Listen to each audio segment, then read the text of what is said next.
అందరికీ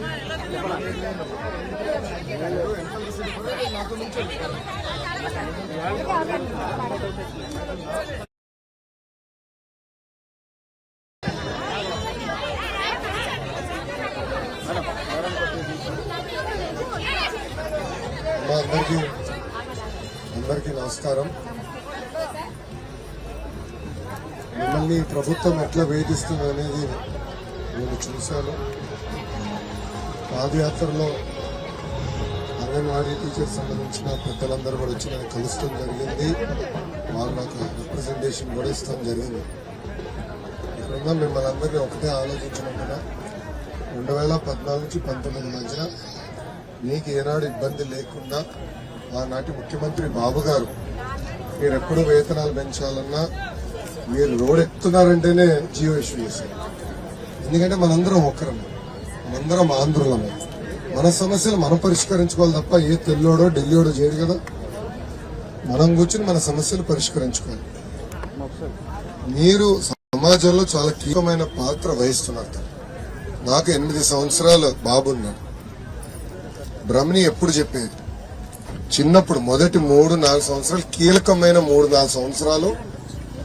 అప్పుడు పిల్లల ఆలోచనలు ఎట్లా మోల్డ్ చేస్తాం, దాన్ని బట్టి భవిష్యత్తు వాళ్ళు అట్లా ప్రవర్తిస్తారని బ్రహ్మని నాకు పదే చెప్పేది.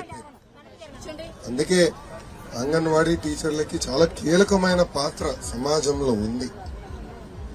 ఈ రోజు ఈ ప్రభుత్వం ఇట్లా మిమ్మల్ని వేధిస్తాం, బలవంతం ఓపెన్ చేస్తాం, ధర్నా కూర్చుంటే కేసులు పెడతాం, చాలా చాలా బాధాకరం. అన్ని సమస్యలు ఒకేసారి పరిష్కారం అవు, కానీ 1-2 అవసరమైతే 10 సార్లు కూర్చుని మన సమస్యలు మనం పరిష్కరించుకోవాలి తప్ప ఇట్లా అందరూ రోడ్డెక్కే పరిస్థితి రాకుండా చూసుకోవాల్సిన బాధ్యత ప్రభుత్వాల పైన ఉన్నాయి. ఆనాడు బాబు గారు వేతనాలే తప్ప మళ్ళీ పెరగలేదు. ఆనాడు పక్క రాష్ట్రాలతో పోటీ పడి ఉండేది మన వేతనాలు. కానీ గత 5 సంవత్సరాలు ఈ ప్రభుత్వం పెంచలేదు. నిత్యావసర సరుకుల ధరలన్నీ పెరిగినాయి, అన్ని ధరలు పెరిగినాయి. ఈ రోజు బతికే పరిస్థితి లేకుండా పోయింది. తప్పనిసరిగా మీ డిమాండ్లు అనేది న్యాయపరమైన డిమాండ్లు, అది మన ప్రభుత్వం అధికారులకు వచ్చిన వెంటనే పరిష్కరిస్తామని సభాముఖంగా నేను హామీ ఇస్తున్నాను. రెండో విషయం తల్లి, మీ పైన కేసులు పెడతాం చాలా చాలా బాధాకరం. అదే మాకు స్టార్టింగ్ నాకు తెలుసమ్మా, ఎందుకంటే నేను ఇప్పటికీ 3-4 సంఘ పెద్దలు వచ్చినా కలిశారు. పాదయాత్రలో గత 3 రోజులుగా నన్ను కలుస్తున్నారు. ఇట్లా కేసులు పెడుతున్నారు, నా దృష్టికి తీసుకొచ్చారు. ఓపిక పట్టుదలని 3 నెలలు మన ప్రభుత్వం వస్తుంది, కేసులన్నీ ఎత్తేస్తాం, ఏం మర్యాద. ఓకేమా? నేను నాడు నేడు ఎప్పుడు మిమ్మల్ని కోరేది ఒకటే ఉంటుంది, పసిబిడ్డలను జాగ్రత్త చూసుకోవాలి, పౌష్టిక ఆహారం ఇవ్వాలి, సమాజం పట్ల ప్రత్యేకంగా మహిళల పట్ల గౌరవించాలనేది అంగన్వాడీ కేంద్రం నుంచి పీజీ వరకు ఉండాలనేది బలంగా నమ్మే వ్యక్తిని. సో దాంట్లో మీరు కీలకమైన పాత్ర వహిస్తున్నారు. మీకు మేము అండగా నిలబడతాం.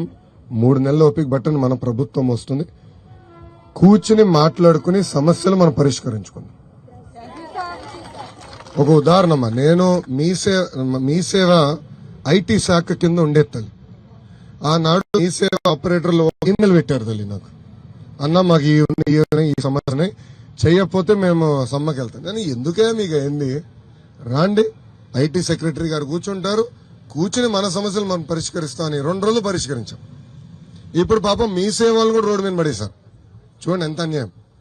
అట్లా ఉండకూడదమ్మా. ఎందుకంటే తరతరాలుగా మీరు పనిచేస్తున్నారు, కీలకమైన పాత్ర మీరు కానీ మీ సేవ ఆపరేటర్లు కానీ అందరు కీలకమైన పాత్ర వహిస్తున్నారు. కానీ ఈ రోజు కావాలని మిమ్మల్ని వేధిస్తున్నారు, ఇది సరికాదు. మీకు అండగా నిలబడుతుంది తెలుగుదేశం పార్టీని సభాముఖంగా నేను హామీ ఇస్తాను. ఓకేనమ్మా?